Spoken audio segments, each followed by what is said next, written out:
Hello everybody, my name is CS Vaibhav Chitlangia and आप सबका स्वागत है सीए फाउंडेशन के एक और ब्रांड न्यू लेक्चर में। सीए फाउंडेशन में क्वांटिटेटिव एप्टीट्यूड नामक एक आपका बहुत ही प्यारा सा सब्जेक्ट है, जिसके लेक्चर में हम लोग अभी एक बहुत ही इंटरेस्टिंग सा टॉपिक डिस्कस करने वाले हैं। लेकिन उससे पहले हम जल्दी से आपको बता देते हैं ये क्वांटिटेटिव एप्टीट्यूड यानी होता क्या है।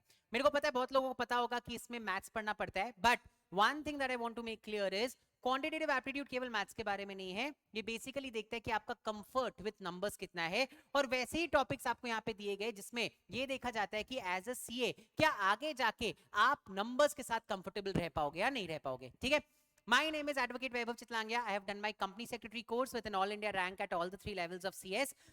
मेरा all India rank 415 था in CS Foundation, all India rank 22 था in CS Executive and all India rank 4 था in CS Professional. ऑल्दो मेरे जो डिग्रीज है ये दोनों ही थियोरेटिकल है, बट मैथ्स एंड स्टैटिस्टिक्स बचपन से ही मेरा प्यार रहा हुआ है एंड मेरे को बहुत मजा आता है मैथ्स में नंबर्स के साथ खेलने में एंड नंबर्स को अलग अलग तरीके से अप्रोच करने में, जिसके वजह से कॉम्प्लेक्स से कॉम्प्लेक्स क्वेश्चंस भी बच्चों के लिए इजी बनाते हैं एंड बच्चों को सिखाते हैं हम कि किस तरीके से अगर मैथ्स को मैथ्स की तरह नहीं बट एक नंबर्स के गेम की तरह देखा जाए तो उन लोग बहुत आराम से कोई भी कॉम्प्लेक्स क्वेश्चन किसी भी टॉपिक का सॉल्व कर सकते हैं। आज जो टॉपिक हम लोग डिस्कस करने वाले हैं वो एक बहुत इंपॉर्टेंट टॉपिक है आपके सीए फाउंडेशन के पॉइंट ऑफ व्यू से। ये वो चैप्टर का हिस्सा है जिस चैप्टर का सबसे ज्यादा वेटेज है आपके सीए फाउंडेशन में, दैट इज 14 मार्क्स का वेटेज है। And yes, you have correctly guessed it, I am talking about mathematics of finance. ठीक है, मैथमेटिक्स ऑफ फाइनेंस चैप्टर के अंदर आपको अलग अलग टॉपिक्स पढ़ने पड़ते हैं, जैसे simple interest, compound interest, effective rate of interest, annuity and annuity के एप्लीकेशंस। और आज हम लोग उसका सबसे टेक्निकल पार्ट जिसमें सबसे ज्यादा बच्चे डरते हैं, एन्युटी, उसको उठाने वाले हैं और समझने वाले कि किस तरीके से ये भयंकर से टॉपिक का जो भयंकर सा फॉर्मूले है उन फॉर्मूले को बिना छुए, बिना पेन पेपर टच किए आप मैथमेटिक्स ऑफ फाइनेंस के एन्युटी किसी भी क्वेश्चन का, एन्युटी तो छोड़ो, किसी भी क्वेश्चन का आंसर बिना पेन पेपर छुए केवल कैलकुलेटर की मदद से निकाल सकते हो। तो आइए शुरू करते हैं हम लोग अपना आज का लेक्चर। सबसे पहले तो अपने को यह समझना होगा कि ये एन्युटी होता क्या है and what is this concept. तो देखो, एन्युटी का मतलब क्या होता है। अगर मान लो आप एक अकाउंट खोलते हो, ठीक है, I will give you an example. मान लो आप एक अकाउंट खोलते हो जिस अकाउंट के अंदर आप रेगुलर इंटरवल में पेमेंट्स करते जा रहे हो। सो फॉर एग्जांपल जैसे हम लोग एसआईपी चलाते हैं ना, या फिर फॉर एग्जांपल कोई भी आप रेकरिंग पेमेंट कर रहे हो, तो कभी भी अपने कोई भी रेकरिंग पेमेंट कर रहे हैं जहां पे दो चीजें होनी चाहिए, याद रखना। पहला, आपका जो पेमेंट हो रहा है वो फिक्स्ड होना चाहिए। मतलब ऐसा नहीं कि एक महीने आपने 4,000 डाल दिया, अगले महीने आपने 10,000 डाल दिया, ऐसा नहीं। ठीक है, आप जो भी पेमेंट कर रहे हो वो फिक्स्ड पेमेंट कर रहे हो, और दूसरा फिक्स्ड टाइम इंटरवल में कर रहे हो, तो वो एन्युटी बन जाता है। तो एन्युटी का मतलब क्या होता है, एक series of recurring payment where the payment made is constant and the time interval between two payments is also constant। समझ में आया?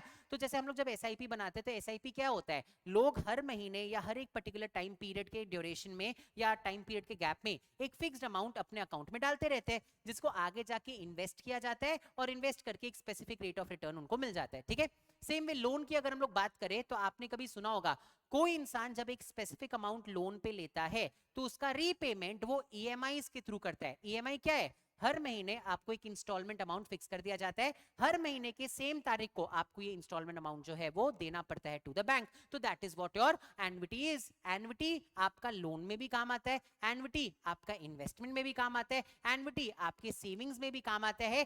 कहीं पे भी अगर मान लो आपका एक फिक्स्ड पेमेंट हो रहा है एक फिक्स टाइम ऑफ इंटरवल पे एंड वहां पे एक फिक्स रेट ऑफ इंटरेस्ट मिल रहा है, तो उसको हम लोग एन्युटी बोलते हैं। रेकरिंग पेमेंट बस होना चाहिए। ठीक है, नाउ सबसे पहले, इससे पहले कि मैं आगे जाके आपको एन्युटी समझाए, एक चीज याद रखना गाइस, सीए फाउंडेशन के आपके पेपर में मैथमेटिक्स ऑफ फाइनेंस के अंदर interest, that is compound interest के भी क्वेश्चंस होते हैं और एन्युटी के भी क्वेश्चंस होते हैं। एंड आधे से ज्यादा बच्चे कंपाउंड इंटरेस्ट के क्वेश्चंस में एन्युटी सॉल्व करके आ जाते हैं। तो सबसे पहले एक ट्रिक समझ लो कि कैसे डिफरेंशिएट करेंगे एन्युटी और कंपाउंड इंटरेस्ट के क्वेश्चंस के बीच में। जब भी आपको कोई भी क्वेश्चन दिया जाए, सबसे पहले आप क्वेश्चन को रीड करके ये देखोगे कि पेमेंट रेकरिंग है या वन टाइम है। ठीक है, अगर वन टाइम पेमेंट हो रहा है तो it is an compound interest का क्वेश्चन, वहां एन्युटी दिमाग मत लगाना। ठीक है, आपको एक क्वेश्चन बोल दिया गया, Vaibhav invested 5,000 rupees today, how much money will he get after 5 years? अब लोग देखेंगे, ओ देखो 5,000 रुपीज इन्वेस्ट किया है, 5 साल बाद पूछा जा रहा है, मतलब हर साल 5,000। कहां लिखा हुआ है क्वेश्चन में 5,000 हर साल है? कहीं पे भी नहीं लिखा हुआ है। तो सबसे पहला ट्रिक तो ये दिमाग में रखना गाइस, आपको जब भी क्वेश्चन दिया जाए सबसे पहली चीज हम लोग ये असर्टेन करते हैं, पेमेंट रेकरिंग है या वन टाइम है। अगर वन टाइम पेमेंट है तो वो कंपाउंड इंटरेस्ट का क्वेश्चन होता है, और अगर रेकरिंग पेमेंट है तो वो एन्युटी का क्वेश्चन होता है। ओनली व्हेन आपके क्वेश्चन में आप देख रहे हो कि रेकरिंग पेमेंट हो रहा है, तभी उसको एन्युटी के हिसाब से सॉल्व करोगे। ठीक है, तो आ जाओ फिर एन्युटी के बारे में समझते हैं। तो एन्युटी क्या होता है ये हम लोग ने देख लिया। जब आप एक सीरीज ऑफ रेकरिंग पेमेंट कर रहे हो जहां पे the amount of payment made as well as the duration between two payments made is constant, तो उसको हम लोग एन्युटी बोलते हैं। ठीक है, नाउ एन्युटी ना दो तरीके के होते हैं।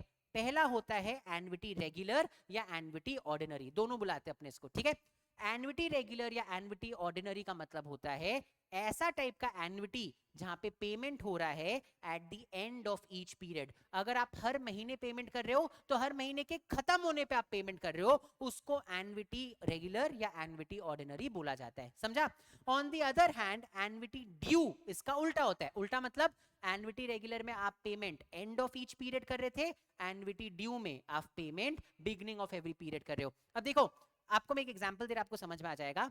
अगर आप कहीं काम करते हो, ठीक है, या आप कहीं पे आपके पापा मम्मी कहीं पे काम करते हैं, तो आप देखोगे पूरा महीना काम करने के बाद एंड में उन्हें सैलरी मिलती है। या आपके यहाँ पे कोई अगर ड्राइवर्स आ रहे हैं या कोई भी काम करने के लिए आ रहे हैं, पूरा एक महीना वो लोग काम कर लेते हैं, तब एंड में आप उसको सैलरी देते हो।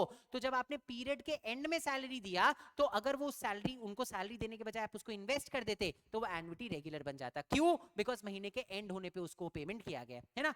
ऑन द अदर हैंड जब अपने रेंट पे करते हैं, तो आपने देखा होगा रेंट हमेशा महीने के स्टार्टिंग में पे कर दिया जाता है। हमेशा जब भी आपका महीना स्टार्ट होगा स्टार्टिंग में रेंट पे किया जाता है। तो महीने के स्टार्टिंग में रेंट पे किया, रेंट पे करने के बजाय मान लो आपने उसको महीने के स्टार्टिंग में इन्वेस्ट कर दिया होता, तो एन्युटी ड्यू का एग्जांपल बन जाता। तो एन्युटी ड्यू का मतलब जब आप पेमेंट कर रहे हो at the beginning of every period, and annuity regular ordinarily जो होता है वो होता है जब आप पेमेंट कर रहे हो at the end of every period. ठीक है, समझ में आया?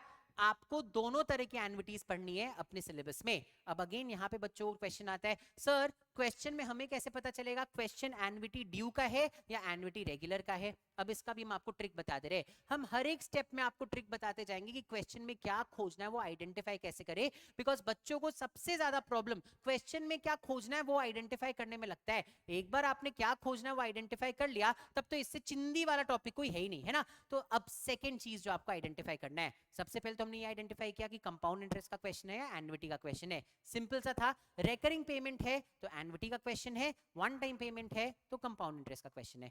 फिर हम लोग आए ये देखने के लिए कि चलो एन्युटी है ये समझ में आ गया, अब एन्युटी रेगुलर है या एन्युटी ड्यू है, इन दोनों में से कौन सा, ये कैसे फिगर आउट करेंगे?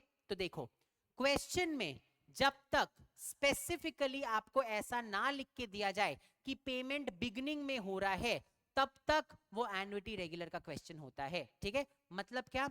मतलब देखो, अगर क्वेश्चन में कुछ भी नहीं लिखा हुआ है कि पेमेंट बिगिनिंग में हो रहा है या एंड में हो रहा है, तो वो एन्युटी रेगुलर का क्वेश्चन होगा।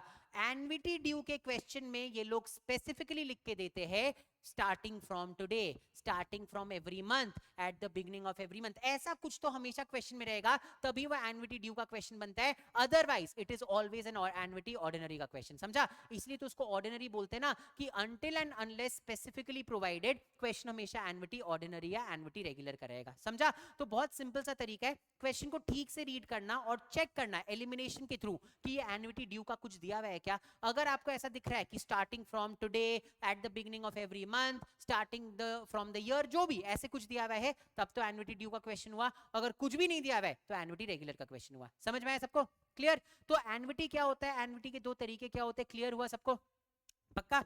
चलिए, अब हम लोग आगे चलते हैं और समझते हैं एन्युटी में दो अलग अलग टाइप की वैल्यूज क्या होती है। तो देखो, एन्युटी के जो क्वेश्चंस होते हैं ना, वो क्वेश्चन पढ़ते वक्त आपको दो वैल्यूज देखने को मिलेगा। एक होता है प्रेजेंट वैल्यू, दूसरा होता है फ्यूचर वैल्यू। ठीक है, प्रेजेंट वैल्यू मतलब जब हम लोग किसी चीज के आज की वैल्यू को निकालते हैं तो उसको प्रेजेंट वैल्यू बोला जाता है। फ्यूचर वैल्यू मतलब जब हम किसी फ्यूचर में किसी चीज का क्या, किसी इन्वेस्टमेंट का क्या वैल्यू होने वाला है वो निकालते हैं, तो उसको फ्यूचर वैल्यू बोला जाता है। अगेन एग्जाम में आपको क्वेश्चन प्रेजेंट वैल्यू का भी पूछा जा सकता है या फिर फ्यूचर वैल्यू का भी पूछा जा सकता है। अब अगेन आपको डाउट आ जाएगा, सर कैसे पता चलेगा प्रेजेंट वैल्यू निकालना है या फ्यूचर वैल्यू? कुछ कुछ क्वेश्चन में तो डायरेक्टली बोल दिया जाता है find the future value of this annuity या find the present value of this annuity, तब तो बहुत आराम से अपने को निकल जाएगा। बट अगर क्वेश्चन में प्रेजेंट वैल्यू या फ्यूचर वैल्यू वर्ड यूज नहीं किया जाए तो क्या ट्रिक होता है आइडेंटिफाई करने का कि प्रेजेंट वैल्यू पूछा गया है या फ्यूचर वैल्यू पूछा गया है? तो बहुत सिंपल सा ट्रिक है, देख लो यहाँ पे लिखा हुआ भी है। अगर क्वेश्चन आपका सेविंग से रिलेटेड है, इन्वेस्टमेंट से रिलेटेड है, सिंकिंग फंड से रिलेटेड है, तो वहां हमेशा फ्यूचर वैल्यू का क्वेश्चन होता है। ठीक है, सेविंग, सिंकिंग फंड या इन्वेस्टमेंट, इनमें से कोई भी चीज, अब ये क्या है, ये चीजें आप जमा कर रहे हो फ्यूचर के लिए ना, तो सेविंग, इन्वेस्टमेंट, सिंकिंग फंड ये सब फ्यूचर के लिए होता है, इसीलिए ये क्वेश्चंस में हमेशा फ्यूचर वैल्यू निकाला जाता है। ऑन दी अदर हैंड आपने अगर लोन लिया है, बोरोइंग्स लिया है, उधार लिया किसी तरीके से, तो वो आज के काम के लिए लिया है जो आप फ्यूचर में रीपे करोगे, तो प्रेजेंट के लिए आपने लिया, इसलिए लोन्स एंड बोरोइंग्स का क्वेश्चन जब भी आएगा तो वहां पे प्रेजेंट वैल्यू निकाला जाता है। तो एन्युटी के केस में present value and future value कैसे निकलता है, क्लियर हुआ सबको? प्रेजेंट वैल्यू अगर अपने को निकालना है तो प्रेजेंट वैल्यू मतलब अगर मान लो क्वेश्चन में लोन या बोरोइंग कुछ दिया गया है तो वहां पे प्रेजेंट वैल्यू निकाला जाता है, और अगर क्वेश्चन में सेविंग्स या इन्वेस्टमेंट या सिंकिंग फंड की बात हो रही है, जहां फ्यूचर की बात हो रही है, तो वहां पे फ्यूचर वैल्यू निकाला जाता है। क्लियर हुआ सबको? तो अब ये तीन चीज हम आपको क्यों बताए स्टार्टिंग में, बिकॉज किसी भी एन्युटी के क्वेश्चन को छूने के पहले आपको ये तीन चीज फिगर आउट करना पड़ेगा। पहला, whether the question is of annuity और कंपाउंड इंटरेस्ट, उसका ट्रिक हम आपको बताए क्या होता है। अगर रेकरिंग पेमेंट है तो एन्युटी है, अगर वन टाइम पेमेंट है तो कंपाउंड इंटरेस्ट है। चलो मान लो आपने फिगर आउट कर लिया कि एन्युटी का क्वेश्चन है, देन दूसरा, क्या ये पेमेंट या क्या ये एन्युटी रेगुलर है या एन्युटी ड्यू है, तो इन दैट केस आपको सबसे पहले फिगर आउट करना पड़ेगा पेमेंट कब हुआ था, क्या क्वेश्चन में कहीं पे भी स्टार्टिंग बिगनिंग ऐसा कुछ लिखा हुआ है, अगर लिखा हुआ है तो ये एन्युटी ड्यू है, कुछ भी नहीं लिखा हुआ है तो एन्युटी रेगुलर है। अब आपने फिगर आउट कर लिया एन्युटी ड्यू है या एन्युटी रेगुलर है, अब तीसरी चीज आप फिगर आउट करोगे, क्या इसमें प्रेजेंट वैल्यू निकालना है या फ्यूचर वैल्यू निकालना है। अगर मान लो क्वेश्चन आपका सेविंग्स, इन्वेस्टमेंट, सिंकिंग फंड इन चीजों से रिलेटेड है जो फ्यूचर के यूज के काम आता है, तो फ्यूचर वैल्यू निकालेंगे। अगर क्वेश्चन आपका लोन्स या बोरोइंग से रिलेटेड है जो फ्यूचर के लिए फ्यूचर में रीपे करोगे लेकिन प्रेजेंट के काम के लिए आपने लिया था, तो वहां पे प्रेजेंट वैल्यू निकाला जाता है। ये तीन आप अपना कार्डिनल रूल बना लो, मतलब एकदम रूल की तरह फॉलो करना। कभी भी आपको फिगर आउट करना है एन्युटी के क्वेश्चंस या सॉल्व करने हैं, पहले ये असर्टेन कर लो इन तीनों पॉइंट्स के ऊपर, फिर उसके बाद सॉल्व करना will be as easy as a cake walk, मतलब उसके बाद कुछ भी प्रॉब्लम नहीं आएगा। समझा सबको? डन। तो ये हम लोग ने एक इंट्रोडक्शन ले लिया और समझ भी लिया कि क्वेश्चंस को कैसे आइडेंटिफाई करेंगे। आपने आइडेंटिफाई कर लिया क्या निकालना है, अब चलते हैं हम लोग क्वेश्चन की तरफ। ठीक है, नाउ क्वेश्चन की तरफ अगर आप देखोगे तो पहले एन्युटी रेगुलर की बात करते हैं। एन्युटी रेगुलर के केस में क्या आपका कैसे निकाला जाता है प्रेजेंट वैल्यू एंड कैसे निकाला जाता है फ्यूचर वैल्यू। देखो, फ्यूचर वैल्यू के लिए मैंने अलग से आपको यहाँ पे फॉर्मूला देके रखा है और प्रेजेंट वैल्यू के लिए मैंने अलग से आपको यहाँ पे फॉर्मूला देके रखा है। अगर आप फॉर्मूला देखोगे ना तो एक बार के लिए आपका दिल घबरा जाएगा कि सर ये फॉर्मूला कैसे सॉल्व करेंगे, ऐसे ही मैथ से डर लगता था, ये कहां से हो पाएगा सॉल्व। तो मेरी बात सुनो, हम आपको स्टार्टिंग में बोले थे लेक्चर के, मेरे साथ अगर आप मैथमेटिक्स और फाइनेंस पढ़ रहे हो, टाइम वैल्यू ऑफ मनी पढ़ रहे हो, तो आपको पेन पेपर यूज करने की जरूरत ही नहीं है। The entire thing will solve on a calculator. तो कैलकुलेटर रेडी रखो अपने पास, बिकॉज ये पूरा चीज बिना पेन पेपर यूज किए हम लोग कैलकुलेटर के थ्रू सॉल्व करने वाले। ठीक है, क्या कैसे करना है वो भी हम आपको यहाँ पे बताए हुए, बट पहले समझते हैं क्या। तो आइए देखते हैं पहले future value of annuity regular. तो एन्युटी रेगुलर का फ्यूचर वैल्यू निकलता है p into 1 plus I to the power n minus 1 upon I. ठीक है, अब आप बोलोगे सर नहीं होगा ये, प्लीज कुछ अच्छा सा बता दो। ठीक है, तो सुनो, बहुत सिंपल सा है। एक बार आपने फिगर आउट कर लिया आपका क्वेश्चन क्या है, तो क्वेश्चन में आपको एक रेट दिया जाएगा, रेट ऑफ इंटरेस्ट। ठीक है, रेट ऑफ इंटरेस्ट से आप आई निकाल सकते हो, तो r upon 100 will give you i, i आ जाएगा अपना। एंड एक आपको दिया जाएगा पीरियोडिक पेमेंट्स की क्या रेकरिंग पेमेंट किया जा रहा है। तो पहला चीज क्वेश्चन में आपको दिया जाएगा रेट ऑफ इंटरेस्ट, जिससे आप आई निकाल लोगे। रेट ऑफ इंटरेस्ट परसेंट के फॉर्म में होता है ना, तो जब आप उसको अपॉन 100 करोगे तो आपको आई मिल जाएगा डेसिमल में, तो एक तो अपना रेट ऑफ इंटरेस्ट आ जाएगा। दूसरा पी, याद रखना P in cases of annuities periodical payments, तो अपने पीरियोडिकल पेमेंट्स आ जाएगा P। एंड तीसरा आपका नंबर ऑफ इयर्स आ जाएगा। ठीक है, कितना नंबर ऑफ टाइम पीरियड के लिए आपने इन्वेस्ट किया है। एक बार आपने क्वेश्चन ये तीनों फिगर आउट कर लिया, उसके बाद आप कैलकुलेटर उठाओगे और इन स्टेप्स को फॉलो करोगे। सबसे पहले 1 प्लस आई जो है उसको आप टाइप करोगे। अच्छा, कैलकुलेटर पे 1 प्लस आई ये नहीं करना है, आपको 1 प्लस आई टाइप करना है। सो अगर फॉर एग्जाम्पल रेट आपको दिया गया है 10%, तो आई क्या हो जाएगा आपका 10 अपॉन 100 दैट इज 0.1, तो 1 प्लस आई क्या हो जाएगा 1.1, है ना। तो सबसे पहले आप 1.1 प्रेस करोगे, ठीक है। फिर इनटू का बटन प्रेस करोगे, ठीक है। इनटू बटन होता है सबको पता है, एक्स बना हुआ, उसको प्रेस करोगे। उसके बाद आप इज इक्वल टू प्रेस करते जाओगे। ना यहाँ पे देखो क्या लिखा हुआ है, इज इक्वल टू n+1। अब ये क्या है, आप सबने अगर अपना कैलकुलेटर देखोगे ध्यान से, तो कैलकुलेटर में आपके लेफ्ट हैंड साइड, अगर आप सामने कैलकुलेटर रख रहे हो तो लेफ्ट हैंड साइड में ऊपर में कॉर्नर में एक नंबर आता है। तो जितनी बार आप कोई बटन प्रेस करते हो ना, वो नंबर बढ़ते जाता है ना, कोई भी ऑपरेशन करने पे उसको बोला जाता है स्टेप काउंट, ठीक है। तो ये जो लेफ्ट हैंड कॉर्नर में आपका एक नंबर चलता रहता है उसको स्टेप काउंट बोलते हैं। आप जब इनटू प्रेस करने के बाद इज इक्वल टू दबाओगे, तो वो आपको तब तक दबाना है जब तक आपका स्टेप काउंट n+1 पे ना चल जाए। n+1 मतलब अगर आपको n दिया गया है 5, तो स्टेप काउंट 6 तक पहुंच जाएगा, तब तक इज इक्वल टू दबाना है, ठीक है। फिर -1 डिवाइडेड बाई आई और इनटू पी, आपको फ्यूचर वैल्यू मिल जाएगा अपने एन्युटी का। बहुत सिंपल सा है, बहुत सिंपल सा है। देखो एक बार के लिए आपको लगेगा कि सर ये क्या बता दी, ये तो फॉर्मूला से भी डिफिकल्ट है, बट नहीं है। ट्रस्ट मी व्हेन आई से दिस, फॉर्मूला सॉल्व करना much much much more difficult है। ये 2-3 क्वेश्चंस भी अगर आप प्रैक्टिस कर लोगे ना, आपका आराम से निकल जाएगा। वापस से समझो, सबसे पहले 1 प्लस आई प्रेस करना है, फिर इनटू प्रेस करना है, फिर इज इक्वल टू प्रेस करना है जब तक आपका स्टेप काउंट n+1 तक ना पहुंच जाए। n+1 मतलब टाइम पीरियड +1, ठीक है। तो 5 टाइम पीरियड है तो स्टेप काउंट 6 आना चाहिए, ठीक है। फिर -1, फिर divided by I and into P, आपको ऑटोमेटिकली स्क्रीन पे अपना फ्यूचर वैल्यू दिखेगा, बस उसको टिक करके आ जाना। इतना सिंपल सा होता है, ठीक है। तो ये था एन्युटी रेगुलर का फ्यूचर वैल्यू कैसे निकाला जाता है। फॉर्मूला भी आपके सामने है और आपकी स्टेप्स भी आपके सामने, आपको खुद समझ में आ रहा होगा ज्यादा इजी कौन सा है। फॉर्मूला होता है p into 1 plus I to the power n -1 divided by I. इससे करने से बेटर है 2-3 क्वेश्चन भी सॉल्व करोगे, आपको कैलकुलेटर ट्रिक दिमाग में आ जाएगा। I will give you an example. देखो यहाँ पे एग्जांपल का क्वेश्चन आपको हम देके रखे हुए हैं। देखो, A wants to invest 13,000 every year in a fund that gives 12% interest per annum. After 18 years, what will be the fund value? ठीक है। Now सबसे पहले फिगर आउट कि किस चीज का क्वेश्चन है। सबसे पहले क्या रेकरिंग पेमेंट है, तो देखो he wants to invest 13,000 every year। Every year मतलब ये रेकरिंग पेमेंट है, मतलब ये एन्युटी का क्वेश्चन है, ठीक है। सेकेंड चीज, ये एन्युटी रेगुलर का क्वेश्चन है या एन्युटी ड्यू का क्वेश्चन है, तो देखो कहीं पे भी पूरे क्वेश्चन में आपको starting today, beginning of every year दिख रहा है क्या? नहीं दिख रहा है, कहीं पे भी नहीं दिख रहा है, मतलब ये एन्युटी रेगुलर का क्वेश्चन है। अब एन्युटी रेगुलर के अंदर आपको फिगर आउट करना है प्रेजेंट वैल्यू निकालना है या फिर फ्यूचर वैल्यू निकालना है। तो देखो क्वेश्चन क्या चीज का है, क्वेश्चन सेविंग्स का है या लोन का है?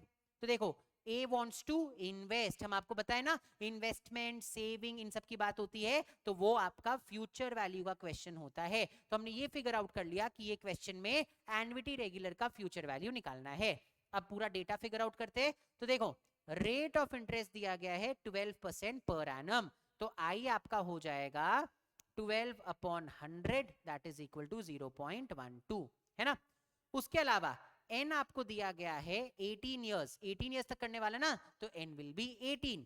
एंड पीरियोडिक पेमेंट्स हर साल कितना करने वाला है, हर साल ये 13,000 इन्वेस्ट करने वाला है। तो ये आपका पूरा डेटा आ गया। अब बस कैलकुलेटर उठाइए एंड कैलकुलेटर पे सॉल्व करते जाइए। पहला स्टेप 1 प्लस आई, साथ साथ आप लोग भी करो कैलकुलेटर पे। 1 प्लस आई मतलब 1.12 बिकॉज आई इज 0.12, तो 1 प्लस 0.12 इज 1.12। पहले 1.12 हम लोग प्रेस करेंगे, फिर फ्यूचर वैल्यू है तो इनटू प्रेस किया, फिर हम लोग ने इनटू प्रेस किया, फिर इज इक्वल टू प्रेस करते जाओ जब तक आपका स्टेप काउंट 18 प्लस 1 19 ना आ जाए। तो देखो साइड में इज इक्वल टू दबाते जाओगे तो साइड वाला जो नंबर है छोटा सा बढ़ते जाएगा, जब तक वो 19 ना आ जाए तब तक प्रेस करते जाओ। 19 पे आके रुक जाना, 7.689 आपको दिखना चाहिए, ठीक है।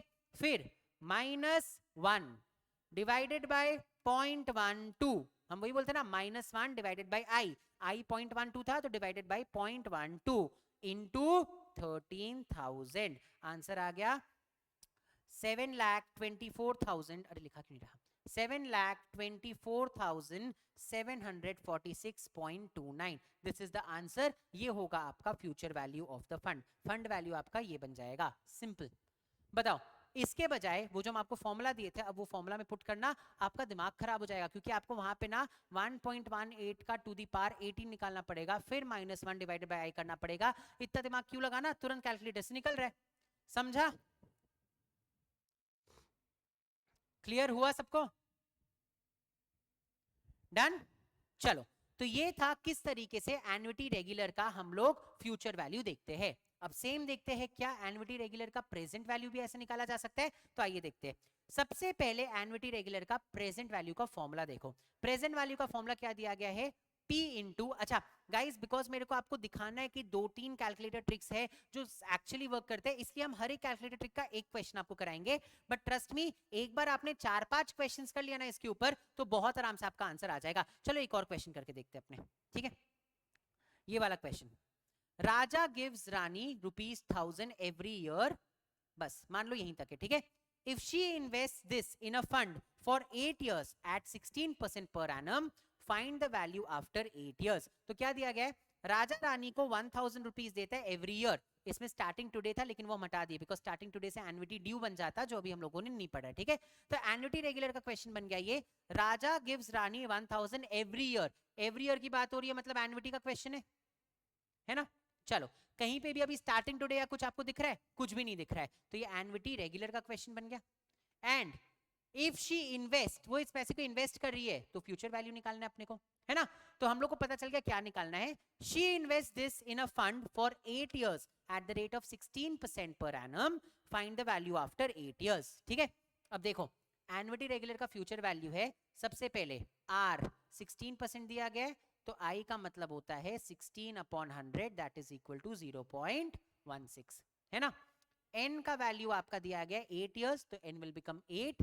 एंड पीरियोडिक पेमेंट्स पी आपका दिया गया है 1000 रुपीज का. तो आइए समझते हैं कि इसका आंसर कैसे निकलेगा. सेम चीज फॉलो करना है. सबसे पहले 1 + i आप प्रेस करोगे, तो 1.16, because i is 0.16, 1 + i will be 1.16. ठीक है, फिर इनटू प्रेस करोगे, फिर इज इक्वल टू, जब तक आपका स्टेप काउंट 9 तक ना पहुंचे, n 8 है, 8 + 1 आना चाहिए, तो जब तक स्टेप काउंट 9 ना दिखे, इज इक्वल टू प्रेस करते जाओ. स्क्रीन पे आपको 3.2784 कुछ दिखना चाहिए. ठीक है, then -1 divided by 0.16 into periodic payments क्या आपका 1000. क्या है आंसर, द आंसर इज 14,240.09. तो ये बन गया अपना आंसर 14,240.09. कहीं पे भी मेरे को पेन पेपर यूज करने की जरूरत नहीं पड़ी, डायरेक्टली कैलकुलेटर यूज करके मैंने इसका आंसर निकाल लिया. तो अगर आपको गाइस कंसेप्चुअल क्लैरिटी हो ना, दो जगह बच्चे फंसते हैं मैथमेटिक्स और फाइनेंस के क्वेश्चन में. पहला, उनको समझ ही नहीं आता निकालना क्या है. ठीक है, तो उसके लिए हम लोगों ने स्टार्टिंग में अच्छा खासा डिस्कशन किया, हाउ टू आइडेंटिफाई कि क्या आपको फिगर आउट करना है या क्या कैलकुलेट करना है. तो वो हम लोगों ने पहले कैलकुलेट किया, एंड देन उसके बाद जो आपका आंसर निकालने का पूरा फॉर्मूला है, उसमें भी कई बार बच्चे फंस जाते हैं, बिकॉज फॉर्मूला बहुत ही खराब सा है. ठीक है, तो उसके लिए हम लोगों ने कैलकुलेटर ट्रिक देख लिया. कैलकुलेटर ट्रिक से you can never go wrong. आप 10 क्वेश्चन एक ट्रिक के ऊपर प्रैक्टिस कर लो, जो हम लोग क्लास में 10 से ज्यादा ही करते हैं, आपका हाथ में बैठ जाएगा कैलकुलेटर ट्रिक किस तरीके से यूज करना है. समझा. तो ये था आपका एन्युटी रेगुलर का फ्यूचर वैल्यू कैसे निकालते हैं. सेम हम लोग एन्युटी ड्यू का भी फ्यूचर वैल्यू का सॉरी एन्युटी रेगुलर का प्रेजेंट वैल्यू का देख लेते हैं, तो अपने को समझ में आ जाएगा कि क्या अलग अलग डिफरेंसेस आते हैं. ठीक है, तो आ जाओ नेक्स्ट अपने चलते हैं. यहां तक क्लियर हुआ सबको? अगर आपको अभी भी डाउट है तो एक बार पॉज कर लो और देख लो, एक दो क्वेश्चन खुद से ऐसा बना के निकाल लो, आंसर आ जाएगा. ठीक है, या इन्हीं क्वेश्चंस को आप एक बार फॉर्मूला से सॉल्व कर लो, you will see the answer is very very very close. Very close मतलब एक आध पॉइंट का ऊपर नीचे होता है, जितना डेसिमल्स में चलता है, कोई प्रॉब्लम नहीं है. ठीक है, आ जाओ.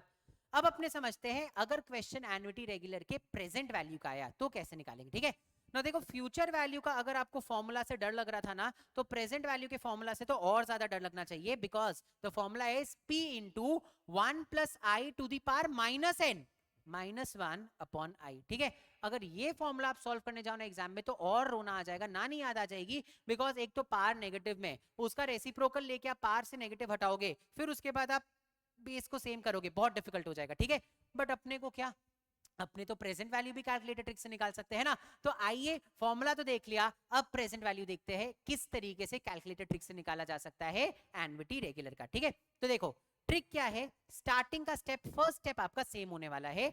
आपको सबसे पहले तो पूरा फिगर आउट करना है, एनवीटी का क्वेश्चन है, एनवीटी रेगुलर का क्वेश्चन है एंड प्रेजेंट वैल्यू निकालने का क्वेश्चन है। ठीक है, फिर आप r that is rate of interest खोजोगे एंड उसको आई में कन्वर्ट करोगे, नंबर ऑफ इयर्स खोजोगे, नंबर ऑफ टाइम पीरियड खोजोगे एंड आप पीरियोडिक पेमेंट्स खोजोगे। एक बार आपने इतना फिगर आउट कर लिया, फिर हम लोग आगे बढ़ते हैं। अब कैलकुलेटर उठा के सबसे पहले अगेन आपको फर्स्ट स्टेप सेम ही रहेगा, 1 प्लस आई प्रेस करना है। हम बार बार बोल रहे गाइस, कैलकुलेटर पे 1 प्लस आई मत करना, जो भी 1 प्लस आई है वो एज इट इज लिखना है यहाँ पे। ठीक है, फिर प्रेजेंट वैल्यू में डिवाइडेड बाय का साइन यूज किया जाता है, फ्यूचर वैल्यू में इनटू क्योंकि फ्यूचर वैल्यू में कंपाउंडिंग होती है, प्रेजेंट वैल्यू में डिवाइडेड बाय क्योंकि इसमें डिस्काउंटिंग होती है। तो D for discounting, D for divided by. तो प्रेजेंट वैल्यू के लिए आप 1 प्लस आई प्रेस करोगे, फिर डिवाइडेड बाय प्रेस करोगे, फिर उसके बाद इज इक्वल टू करते जाना है जब तक स्टेप काउंट n प्लस 2 पे ना पहुंचे। अगेन अ डिफरेंस, आप लोग फ्यूचर वैल्यू के लिए स्टेप काउंट n प्लस 1 तक जाते थे, प्रेजेंट वैल्यू के लिए स्टेप काउंट n प्लस 2 तक जाना है। ठीक है, उसके बाद आपके कैलकुलेटर्स अब दो तरीके के आते हैं। कुछ कैलकुलेटर्स ऐसे होते हैं जिसमें जीटी नामक एक बटन होता है। देखो ग्रैंड टोटल नाम का एक बटन होगा, अगर आपके कैलकुलेटर में ग्रैंड टोटल नाम का बटन है तो उसके बाद आप डायरेक्टली जीटी दबाओगे एंड देन इनटू पी दबा दोगे, आपका आंसर आ जाएगा। ठीक है, मतलब ये तो फ्यूचर वैल्यू से भी ज्यादा इजी है, कुछ भी नहीं करना है, 1 प्लस आई प्रेस किया, डिवाइडेड बाय प्रेस किया, is equal to up to step count n plus 2 GT into p, answer आ गया। ठीक है, अब कुछ लोग ऐसे होंगे जो बोलेंगे सर जीटी नहीं दिख रहा, क्या करे? तो बहुत सारे बच्चे ऐसे होते हैं जिनके, या बहुत सारे कैलकुलेटर ऐसे होते हैं जिसमें जीटी नहीं होता। ठीक है, अगर जीटी नहीं है ना तो भी आपको टेंशन लेने की जरूरत नहीं है, आप ये वाला ट्रिक फॉलो कर सकते हो। 1 प्लस आई प्रेस किया, देन डिवाइडेड बाय प्रेस किया, then is equal to up to n plus 2। अब नॉर्मल जिनके पास जीटी था वो तो इसके बाद जीटी इंटू पी कर देंगे, लेकिन आपके पास जीटी नहीं है तो आप -1 divided by I into P, वही जो फ्यूचर वैल्यू में करते थे लास्ट के 3 स्टेप्स, वही 3 स्टेप्स किए जाएंगे। याद रखना, अगर प्रेजेंट वैल्यू के लिए आप ये फॉलो कर रहे हो तो आपका आंसर नेगेटिव में आएगा, you just have to ignore the negative sign. ठीक है, आंसर सेम ही आएगा, बस आंसर नेगेटिव में आएगा, उसको आप इग्नोर कर सकते हो।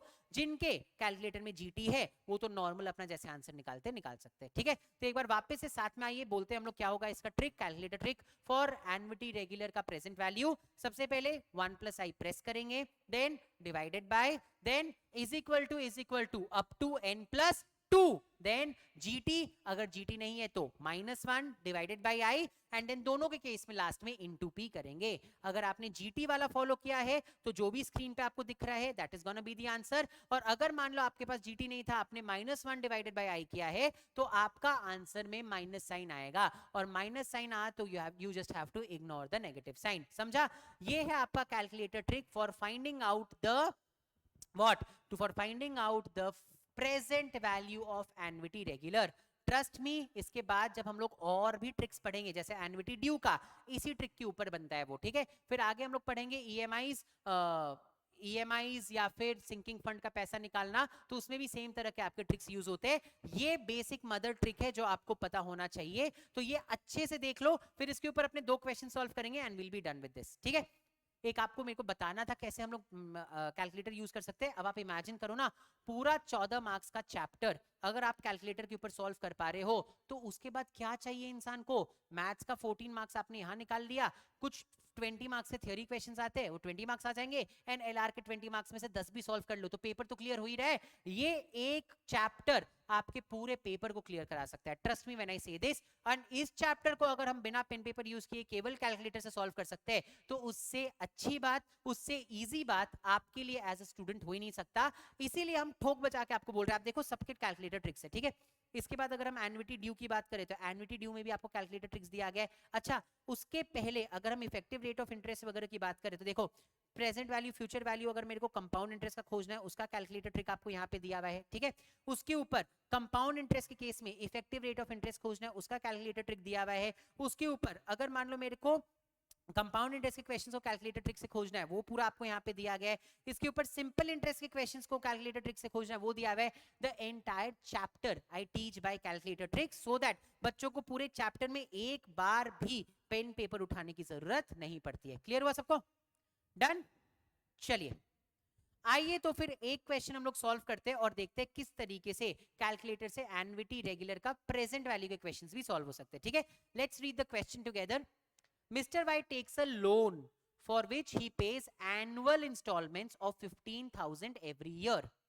If the tenure is of 10 years and the interest rate is 10%, find the amount of loan. ठीक है, सबसे पहले तो लोन वोन जाए भाड़ में, पहले क्वेश्चन तो देखो क्या चीज का है। आपका जरूरी नहीं है लोन आया तो क्वेश्चन कंपाउंड इंटरेस्ट या सिंपल इंटरेस्ट का ही होगा, एन्युटी का भी हो सकता है। इनफैक्ट लोन के क्वेश्चन जनरली एन्युटी के ही होते हैं। ठीक है, कैसे देखो, क्या ये इंस्टॉलमेंट्स एवरी ईयर पे कर रहा है? यस, तो एनुअल इंस्टॉलमेंट्स एवरी ईयर पे किया जा रहा है, विच मींस आपका ये एन्युटी का क्वेश्चन है, बिकॉज एवरी ईयर पे हो रहा है। ठीक है, कहीं पे भी पूरे क्वेश्चन में starting from today, the starting every year on 1st of January ऐसा कुछ भी लिखा हुआ है? नहीं लिखा हुआ है, मतलब ये एन्युटी रेगुलर का क्वेश्चन है। अब अगर एन्युटी रेगुलर का क्वेश्चन है तो हमें ये फिगर आउट करना है प्रेजेंट वैल्यू निकालना है या फ्यूचर वैल्यू। तो क्वेश्चन क्या चीज से रिलेटेड है? इन्वेस्टमेंट से रिलेटेड है, सेविंग से रिलेटेड है, सिंकिंग फंड से रिलेटेड है या लोन से रिलेटेड है? तो हमें समझ में आया ये जो क्वेश्चन है ये आपका लोन से रिलेटेड है। देखो लिखा हुआ है लोन, एंड लोन का मतलब प्रेजेंट वैल्यू का क्वेश्चन है। यहां तक क्लियर हो गया सबको? यहां तक हम लोगों ने फिगर आउट कर लिया कि क्वेश्चन क्या चीज से रिलेटेड है। मेरे को समझ में आ गया एन्युटी रेगुलर का प्रेजेंट वैल्यू निकालना है ना। अब आगे चलते और डेटा लिखते हैं। तो बेसिकली सबसे पहले रेट ऑफ इंटरेस्ट कितना होगा? 10%, which means I is equal to 10 upon 100, that is 0.1. I कुछ भी नहीं है, रेट ऑफ इंटरेस्ट जो परसेंटेज में था उसी को डेसिमल में कन्वर्ट किया गया, नथिंग एल्स। ठीक है, परसेंटेज साइन हटाने के लिए अपने डेसिमल से 100 से डिवाइड करते हैं ना, तो I is nothing when you divide the rate of interest by 100, that is your I. ठीक है, देन नंबर ऑफ ईयर्स कितना बोला जा रहा है? 10 ईयर्स बोला जा रहा है, यहाँ पे लिखा हुआ है आपका, ये रहा आपका नंबर ऑफ इयर्स, ये रहा रेट, एंड पीरियोडिक पेमेंट्स हर साल कितना पे कर रहा है? ये हर साल 15,000 रुपए पे कर रहा है। पूरा डेटा मिल गया अपने को?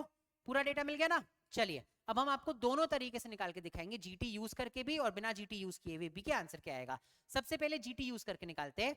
1 प्लस आई दैट इज 1.1 हम प्रेस करेंगे, देन डिवाइडेड बाय का साइन प्रेस करेंगे, देन इज इक्वल टू जब तक स्टेप काउंट n+2 पे ना चल जाए तो आपको इज इक्वल टू स्टेप दबाते जाना है जब तक आपका स्टेप काउंट 12 पे ना जाए, बिकॉज n 10 है तो 10+2 is 12। याद रखना प्रेजेंट वैल्यू में n+2 होता है। हाँ, तो 12 आ गया, देन जीटी, पहले हम जीटी के थ्रू दिखा रहे ना, जीटी प्रेस किया एंड देन इनटू 15,000। क्या आया आंसर? आंसर आया 92,168.50। तो ये था इसका लोन अमाउंट जो इसने ईएमआई के थ्रू पे किया।